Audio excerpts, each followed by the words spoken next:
Hey, what's up guys? Mike's here. Okay guys, today I'll be reading another fan fiction right here. It's a Voltron fan fiction, by the way, and you guys all know it.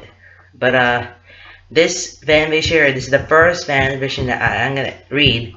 It's in a not safe for work. So you're gonna see all of the parts that I'm gonna be reading, because this fan fiction right here is very long and it's gonna take few videos I had to put. So yeah, I'm gonna have to start with doing this and see the description of what is this called. Remember it's a Voltron fanfiction, and I'm gonna have to read you what it says. I'm gonna see what is gonna be a new one, and this new fanfiction right here will be called, I'm gonna check it out right here. It's called Moth and Flame. This is by Witty _name. This is a Voltron. I'm gonna see the summary of what was going on, and then we'll just see how it goes. Alright, we're on the story right here called Moth and Flame. This is what I'm reading today. So as you can see, there are some tags with it. Remember, it's Voltron. You got Keep, you got Lance, you got Honk, you got Pidge, Shiro, Allura, and Corin. And there is like a alternate universe, modern setting, to Apollo, to artists and Lance, Deaf Cat, American Sign Language, concerts, metal concerts, Texas piercings, all other stuff. Alright, I'm reading out the description of what it is right here. Here's the summary. Keith has been coming back to Altea Tattoos for months now, and it has a little to do with the fact that his best friend in a piercer, and more to do with the beautiful tattoo artist with talented hands and a smile that makes him weak at the knees. Lance has had a lot of customers in his days, left his mark on plenty of people, but none so memorable as Keith. He finds himself turning to the door with every chime of the bell, hoping to see his eyes like the night in the sky, and shines him to the rival the moon. When they met at a concert, the spark between them ignites, creating a heat that's impossible to resist, and they will inexplicably drawn to each other like a moth to a flame. So that is the whole entire summary. See the whole thing here. So hope you will understand what was going on, and yeah, let's get started. Are you ready to read this whole thing here? Right, there's gonna be lots of parts to it, so I'm gonna keep an eye on you, okay? So right, let's go.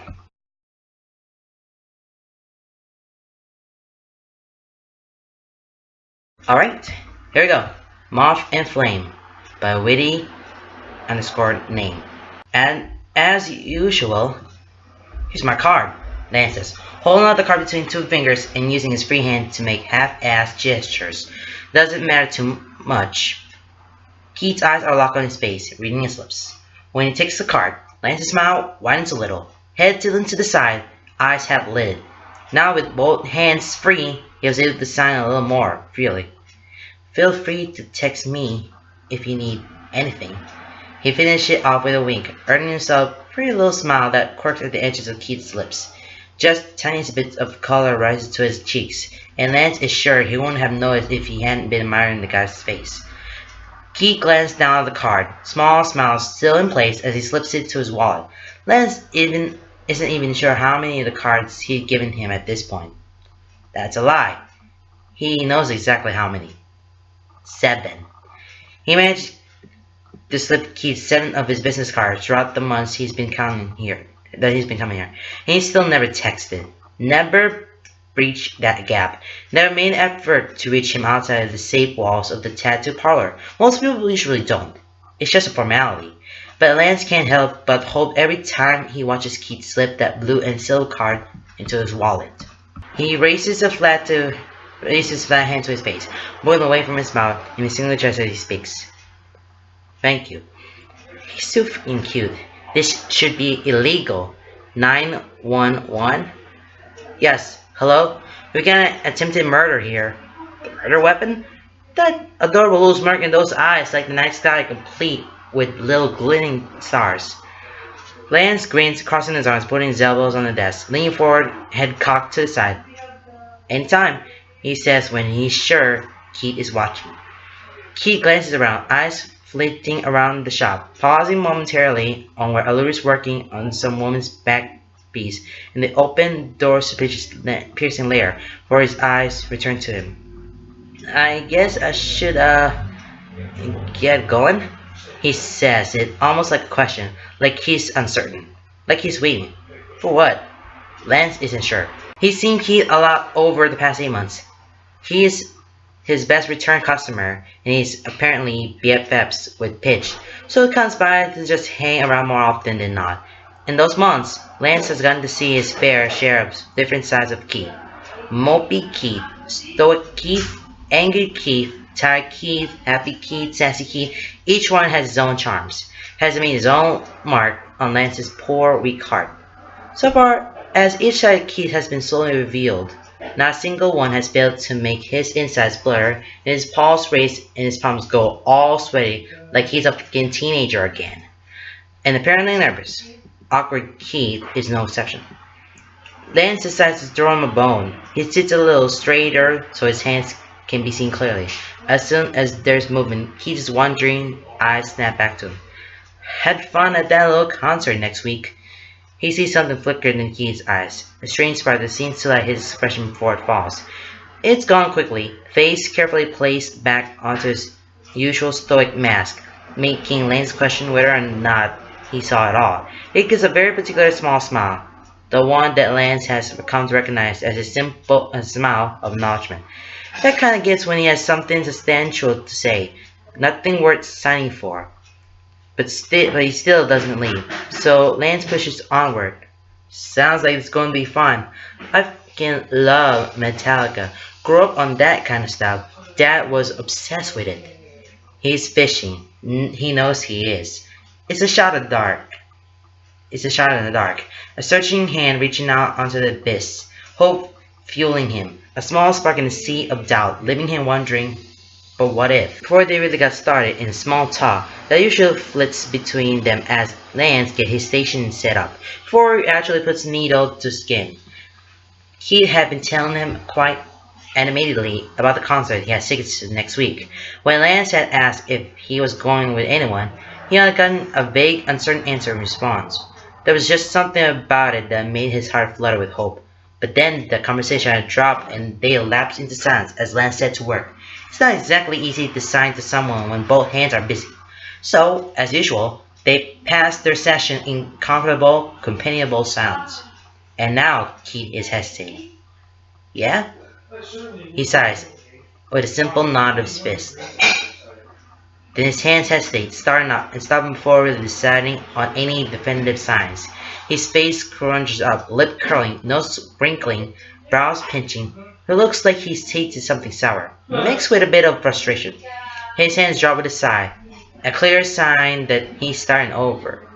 His eyes flicker away, and then return, a small wry smile on his lips as he signs simply. Should be fun. Lance tries not to dwell on the drop in his chest as Keith waves goodbye, and takes several steps backwards before spinning on his heel and striding out the door. Lance watches through the window as he walks toward his bike. It's a pretty thing, all black and silver metal with cherry red highlights, leather seats, and a deep purr that sends heat roaring through him as Keith straddles it and cranks the engine. God, I wish that were me, he mumbles to himself, leaning forward on the desk and propping his chin on his open palm. He continues to watch as Keith slips on his helmet and backs the bike out of the parking spot, trying to etch an image of those thighs into his mind. Would it be weird if he took out his phone and snuck a picture? That'd be pretty weird. Right? Probably. First of all, gross. Please refrain from making comments like that in a workplace, Laura says, stepping out of his thoughts. He lifts his head, glancing over to where she sat up in her sitting. She hasn't even looked up from where she's tattooing a phoenix on her client's back. The woman snickers. Second of all, if you're going to drool, try not to do it on the paperwork. Lance's eyes narrow, but he glances down at the paper spread out across the desk below. I wasn't drooling, he grumbles, subtly running the back of his hand over his mouth anyway, just in case. Nope, no drool. Nice. Allura hasn't looked up, but he hears her soft snort of amusement. She leans back, tilting as he wipes away ink and blood while she admires her progress. Then she leans back down at the familiar hum of a needle, starts back up again. You should just ask him out already. He leans back in his seat, crossing his arms over his chest, and he spins to face her direction. He raises an eyebrow, his left one. The only one he can quirk individually, and thus the one he decided to pierce with twice of devilish emphasis. And what makes you think that I want to ask him out at all? She pauses in her work, straighten as she does a surprisingly good impression of him. Here's my number. Text me if you need anything. The woman she said to him chuckles. Lance frowns. I say that to everyone. You say that to everyone. Yeah, but not like that. A small slight smile creeps over across his lips. Oh, like how you say to Shiro? She bristles, finally looking up to glare at him over her shoulder. Her hand with a prop paper towel's lips so he can point at him. It's probably supposed to be threatening, but the effect is ruined slightly by the collar, heating up her cheeks and the tightness around her frown that tells of her embarrassment. You shut your mouth. Lance grin widens. Did he ever actually text you? She looks away, busying herself and letting nearly a whole minute of silence pass before she finally answers. Yes, but that's beside the point. We're talking about you being too cowardly to ask out Keith. It's not that simple. Why not? You never had an issue of flirting with anyone before. Lance rolls his eyes, looking down as he uses his foot to swivel the chair. He idly taps his tongue, piercing against the roof of his mouth. Keith is different. Gay! Pidge's voice comes from the piercing room. Stay out of this, Pidge! Lance yells back. It's completely unnecessary. The shop isn't that big, and the double doors into the piercing part are wide open. He can't see her from the front desk, but they can hear each other loud and clear. Make me. Come get some, short stack. I'm not afraid to go for the knees. That's because all you can reach. A lower size. He hears a mum sob. See what I had to deal with? Her client before speaking up. Seriously, Lance, what's the problem? He spins the chair, tilting his head back to stare at the ceiling. Isn't that a little, I don't know, unprofessional? You hate it when I flirt with customers. Last year you made me sign an agreement that said you could give me push-ups every time I do it. She nods, voice and subject and found. Yes, I do. And yes, I did. And it corrected your behavior eventually, didn't it? I guess. And normally, yes, I would be against it. But with the way that looks at you, I say go for it. Though if you did in the shop, I can't say that I won't give you push-ups anyway. Simply out of principle. How's the fit? Wait. His mouth snaps shut, and he blinks. His brows furrow. How does he look at me? Like you rainbows and sweat glitter, Fish says as he emerges. Head bowed over the phone in her hand. She crosses the room from the front desk and hops up to sit on the edge of it. She doesn't really look up from her phone, but her presence in the room is enough to indicate that she now wants to be part of the conversation. I'm with Allura. Just ask him out already. Like, actually, ask him out. None of this pussyfooting around. Allura lip curls. That's a gross word. Pidge just shrugs. The silence stretched long enough for her to get curious, and she turns to glance at him, one eyebrow quirking when she sees him glaring at her. What? He regards her warily. What's your angle? Her face falls into what can only be described as exasperated confusion. It's one he's becoming quite familiar with. What are you talking about?